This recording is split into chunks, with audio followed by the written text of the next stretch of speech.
పాజిటివ్‌గా వచ్చే పబ్లిసిటీని ఆడియన్స్ ఎప్పుడో ఒకప్పుడు మర్చిపోతారు. అదే నెగెటివ్‌గా వచ్చే పబ్లిసిటీని ఎప్పుడూ గుర్తుపెట్టుకుంటారు. ఈ ఐడియాని ఫాలో అవుతున్నట్లున్నాడు మన ఐకాన్ రాజా అల్లు అర్జున్. అప్పుడెప్పుడో ఒకసారి 'చెప్పను బ్రదర్' అంటూ కాంట్రవర్సీకి తెరలేపిన ఐకాన్ రాజా వీలు చిక్కినప్పుడల్లా పబ్లిసిటీ కోసం పవన్ కళ్యాణ్‌ని గెలుక్కుంటూ వస్తున్నాడు. వైసీపీకి వ్యతిరేకంగా పవన్ కళ్యాణ్ ఏ స్థాయిలో పోరాటం చేశాడో మనందరికీ తెలిసిందే. ఖచ్చితంగా అదే టైంలో తన ఫ్రెండ్ కోసం వైసీపీకి ఎన్నికల్లో ప్రచారం చేసిన అల్లు అర్జున్ అప్పటికే వివాదంలో ఉన్న మెగా వర్సెస్ అల్లు అనే ట్యాగ్ లైన్ని లైమ్ లైట్లోకి తీసుకొచ్చాడు. అంతకు ముందు నుంచే మెగా ఫ్యామిలీకి అల్లు ఫ్యామిలీకి పడట్లేదని పుకార్లున్నా అవి అంతగా పాపులర్ కాలేదు. అల్లు అరవింద్కి కూడా పవన్ కళ్యాణ్ గారు అంటే చిన్న చూపు అనే విషయాన్ని స్వయంగా పవన్ కళ్యాణ్ గారు చెప్పిన కొన్ని విషయాలను బట్టి అర్థం చేసుకోవచ్చు. ప్రజారాజ్యం పార్టీ పెట్టినప్పుడు యువరాజ్యం అధ్యక్షుడిగా ఉన్న పవన్ కళ్యాణ్ ఒక మీటింగ్లో ప్రసంగించాల్సి ఉంది. అయితే అప్పుడు ప్రజారాజ్యం వ్యవహారాలను చూసుకునే అల్లు అరవింద్ ఎందుకు పవన్ కళ్యాణ్ మన అల్లు అర్జున్ పంపిద్దామని అన్నాడట.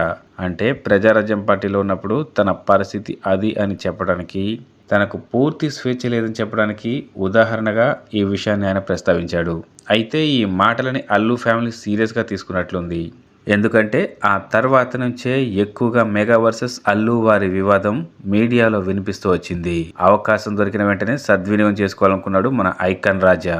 అందుకే స్నేహం అనే కలరింగ్ ఇస్తూ పవన్కి వ్యతిరేకంగా వైసీపీకి ప్రచారం చేశాడు.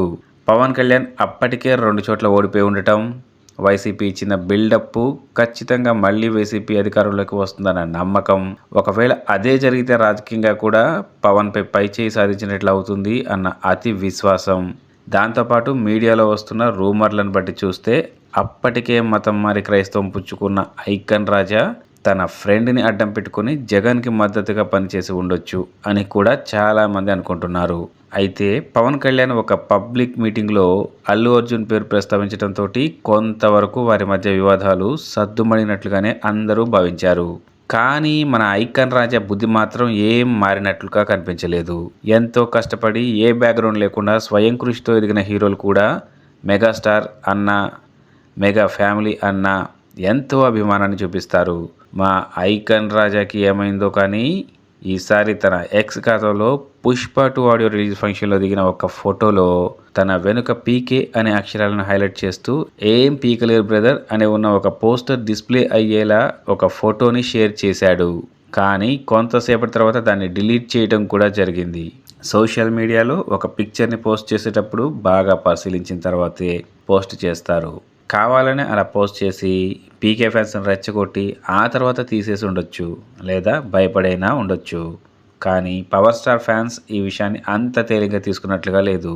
అల్లు అర్జునే తన మనుషులకు డబ్బులిచ్చి మరీ అలాంటి పోస్టర్లు వేయించి వాటిని హైలైట్ అయ్యేలా బ్యాక్గ్రౌండ్లో పెట్టి మరీ ఫోటోలు దిగి పబ్లిసిటీ చేశాడు అని పీకే ఫ్యాన్స్ తెగ ఆగ్రహంతో ఊగిపోతున్నారు. ఇలాంటి ఉడత ఊపులు ఎన్ని ఊపినా పీకేని ఏమీ పీకలేరు అనే వాళ్ళు కూడా చాలా గట్టిగానే సమాధానం ఇస్తున్నారు. అయితే ఇందులో అల్లు అర్జున్ స్ట్రాటజీ కూడా లేకపోలేదు. పుష్ప 2 సినిమాకి విపరీతమైనటువంటి పబ్లిసిటీ లభించింది.